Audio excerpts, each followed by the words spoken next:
नमस्कार। हम पढ़ रहे थे रूसो। आज हम रूसो के बारे में अध्ययन करेंगे। रूसो के विचार कौन कौन से थे। जो लास्ट क्लास हुई थी उसमें हमने रूसो का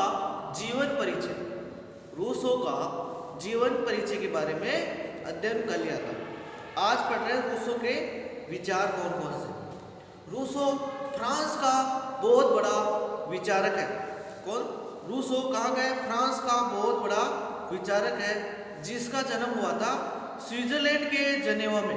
कहाँ हुआ था? स्विट्जरलैंड के जनेवा में। रूसो ने क्या किया? जो प्लेटो ने जो आदर्शवादी अपनाया, उसी को रूसो ने अपनाया। प्लेटो ने किसको अपनाया? प्लेटो ने आदर्शवादी, किसको? आदर्शवादी विचार को अपनाया। रूसो ने वैसा ही दृष्टिकोण अपनाया। रूसो ने भी आदर्शवादी दृष्टिकोण अपनाया। वो ये मान के चलता है कि हर मनुष्य जन्म से स्वतंत्र है। रूसो क्या कहता है कि हर मनुष्य क्या है? जन्म से स्वतंत्र है, लेकिन वो हर जगह बेड़ियों में जकड़ा हुआ है। रूसो का प्रसिद्ध कथन है। रूसो कहता है कि मनुष्य जन्म से क्या है? स्वतंत्र है। रूसो कहता है मनुष्य जन्म से स्वतंत्र है, लेकिन क्या है? वो हर जगह बेड़ियों से जकड़ा हुआ है। क्या है? मनुष्य हर जगह जन्म से स्वतंत्र है। मनुष्य क्या है? जन्म से स्वतंत्र है।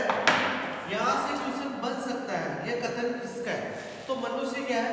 मनुष्य जन्म से स्वतंत्र है। मनुष्य जन्म से स्वतंत्र है, लेकिन वो क्या है?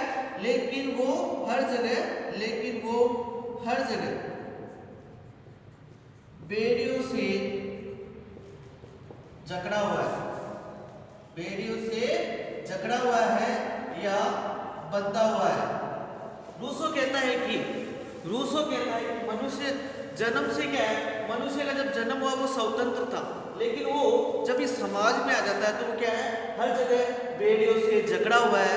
और लेकिन ये भी कहता है कि अगर ऐसा समाज बनाया जाए जो सामूहिक शक्ति से सभी की जान माल की रक्षा कर सके, जिससे क्या होगा?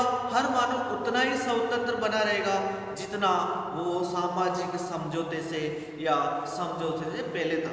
इस समय तक होब्स और लॉक क्या हुआ था? इस समय जो रूसो ने सामाजिक समझौतों का सिद्धांत दिया, इससे पहले क्या था? होब्स और लॉक, इनके जो सामाजिक समझौते की जो थ्योरी थी वो बहुत ज़्यादा प्रसिद्ध हो चुकी थी। इसलिए रूसो ने भी वही शैली अपनाई। क्या किया? जो होब्स और लॉक ने जो सामाजिक समझौते की जो सामाजिक समझौते की सिद्धांत दिया, उससे सिद्धांत क्या हुआ? उस समय बहुत ज़्यादा प्रसिद्ध हो चुका था। अब यही थ्योरी किसने अपनाई? रूसो ने अपना ली। इसीलिए कहा जाता है कि उसने प्रथम और दूसरे प्रवचन में जो अपना प्रथम अवस्था बताई और दूसरी अवस्था बताई, उसके प्राकृतिक युग का वर्णन किया है। कल मैंने जो लास्ट क्लास हुई थी उसमें मैंने प्राकृतिक अवस्था के बारे में बताया था। किसके? रूसो ने प्राकृतिक अवस्था के बारे में बताया था। रूसो ने 3 प्राकृतिक अवस्था बताई। कितनी अवस्था बताई? 3 प्राकृतिक अवस्था बताई। रूसो ने प्राकृतिक अवस्था कितनी बताई? रूसो ने प्राकृतिक अवस्था बताई 3 प्राकृतिक अवस्था बताई। 3 प्राकृतिक अवस्था बताई। जो पहली अवस्था और दूसरी अवस्था थी, इसमें कहता है कि इसमें क्या होता है? इसमें मनुष्य में भाईचारा बना रहता है। क्या बना रहता है? भाईचारा बना रहता है। मनुष्य स्वतंत्र था, समानता की भावना थी। लेकिन जो तीसरी अवस्था है, इसमें क्या करता है? उसने सामाजिक समझौते का वर्णन किया। पहली और दूसरी अवस्था, रूसो ने जो पहली और दूसरी अवस्था बताई, उसमें क्या बताया? उसमें समझौता बताया कि इस समय मनुष्य क्या था? इस समय मनुष्य समानता की, स्वतंत्रता की, भाईचारे की भावना थी। लेकिन जो दूसरी अवस्था थी, इसमें भी बनी हुई थी मनुष्य ने क्या कर लिया, हल का आविष्कार कर लिया और जमीन रोक ली, उस समय एक हो गया स्वामी और एक बन गए दास। तो इस समय क्या हुआ, जो स्वामी बन गए दास बन गए। जो जिसने जमीन रोक ली वो तो स्वामी बन गए और जिसने जमीन नहीं रोक पाई वो क्या बन गए, दास। तो इसी तीसरी अवस्था में क्या, सामाजिक समझौते सिद्धांत का वर्णन करता है, जिसके क्या होता है, जिसमें समुदाय और राज्य की स्थापना होती है। क्या होती है, इसी में समुदाय या राज्य की स्थापना होती है। ऐसा लगता है कि रूसो होब्स और लोग दोनों के विचार से गुजरता है।